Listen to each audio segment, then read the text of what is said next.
हम लोग किस लिए एकत्रित हुए बाबू? आज हम लोग स्काफोल्ड पे काम करने के लिए एकत्रित हुए। इसमें हमको पता है ज्यादातर लोगों को हमारे पास रिपोर्ट आई है कि सबके पास हाइट पास है।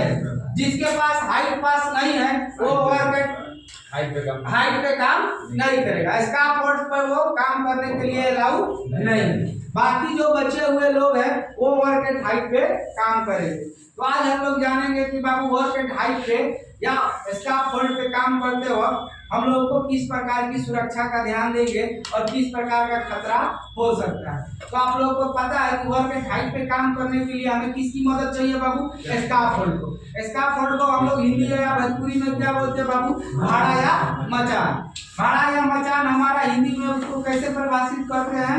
तो भाड़ा और मचान एक अस्थायी संरचना होता है जो ऊंचाई पर काम करते वक्त हमारे वर्करों को, लेबर को और सामग्री को मदद करता है ताकि वो सही तरीके से काम कर सके और उनको ऊंचाई से गिरने से भी बचाने का काम करता है।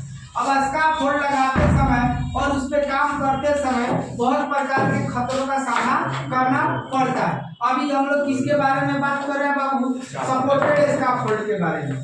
या हमारे जो भी असिस्टेंट लेबर है या हमारे कर्मचारी है, वर्कर है, उनको पता होगा कि ज्यादातर हमारे इंडस्ट्री में सपोर्टेड स्काफोल्ड का इस्तेमाल किया जाता है। या पेंटिंग पुचारा का काम हो, मेंटेनेंस का काम हो, दीवार जोड़ने का काम हो, कंस्ट्रक्शन का काम हो, तो वहाँ पे हम लोग सपोर्टेड स्काफोल्ड का इस्तेमाल करते हैं। हमारा जनरली 3 प्रकार के औसत के अनुसार देखिएगा तो हमारा 3 प्रकार का स्काफोल्ड होता है। पहला हमारा होता है सपोर्टेड स्काफोल्ड, दूसरा हमारा उसको बोलते हैं सस्पेंडेड स्काफोल्ड और एक हमारा क्या होता है बाबू? मोबाइल स्काफोल्ड या रोलिंग स्काफोल्ड, औसत के अकॉर्डिंग। बाकी आप अलग अलग YouTube पे, गूगल में देखिएगा तो कोई 7 प्रकार का, 8 प्रकार का बताता है, समझ गए? और हमारे कहाँ पे हमारे बुक में जो इंडियन स्टैंडर्ड में हम लोग अभी पढ़ाई कर रहे हैं वो कितने प्रकार का? 5 प्रकार है, समझ गए? फिलहाल हम लोग उतना जाते नहीं है, अभी करेंट वाले सपोर्टेड स्काफोल्ड के बारे में चर्चा कर रहे हैं। हम अभी कंपनी में एक्टिविटी नहीं दे रहे हैं, आप लोगों को समझाने के लिए थोड़ा विस्तार से हम बताने का काम कर रहे हैं। पहला क्या होता है बाबू? सपोर्टेड स्काफोल्ड जहाँ भी लगाएंगे तो वहाँ पे हमारा हजार्ड क्या हो सकता है बाबू? वहाँ पे हमारा जो जमीन जिस पे खड़ा करेंगे वो उबड़ खाबड़ हो तो वो भी हमारा एक क्या है बाबू? खतरा। या हमारा उस जमीन की मिट्टी बहुत सॉफ्ट मुलायम हो, वो भी हमारे लिए खतरा हो सकता है। तीसरी बाबू क्या है? हमारा अगर वो दलदली क्षेत्र है तो वहाँ भी हमारा क्या हो सकता है? स्काफोल्ड कोलैप्स हो सकता है, तो वो भी हमारे लिए खतरा है। पहला इसका कंट्रोल मेजर क्या है बाबू? जहाँ भी हम लोग सपोर्टेड स्काफोल्ड खड़ा करेंगे वो जगह हमारी समतल, बराबर और मजबूत होना चाहिए, हार्ड होना चाहिए ताकि वो जमीन के नीचे क्या हो? धंसे नहीं, वो सारा स्काफोल्ड का लोड जमीन के ऊपर ट्रांसफर हो जाए।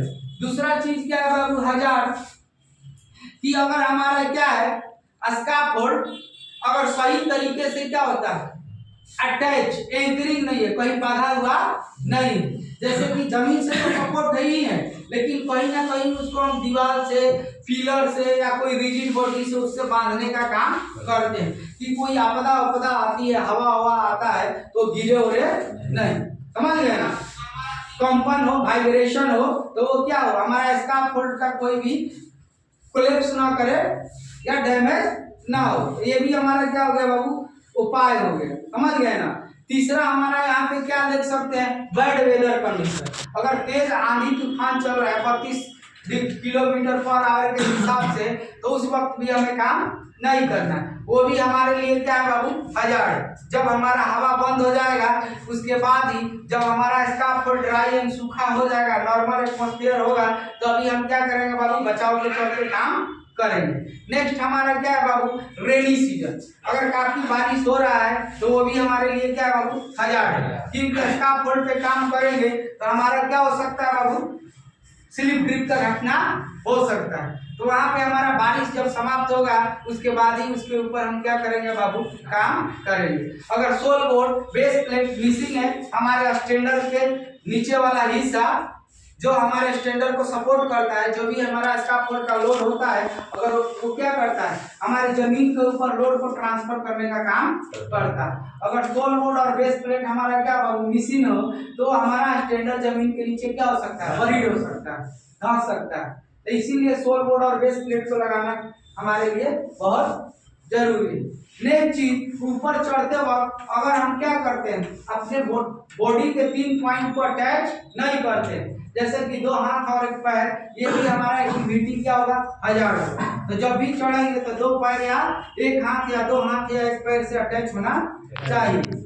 वहां पे बिना लैडर का चढ़ना नहीं है, ऊंचाई पे प्लेटफॉर्म पे जाने के लिए हमारा लैडर होना चाहिए। अब लैडर में भी क्या होना चाहिए बाबू, हजार्ड क्या हो सकता है, अगर लैडर हमारा स्काफोल्ड से अटैच नहीं, बांधा हुआ नहीं, कपलिंग नहीं किया तो वो लैडर हमारा गिर सकता है।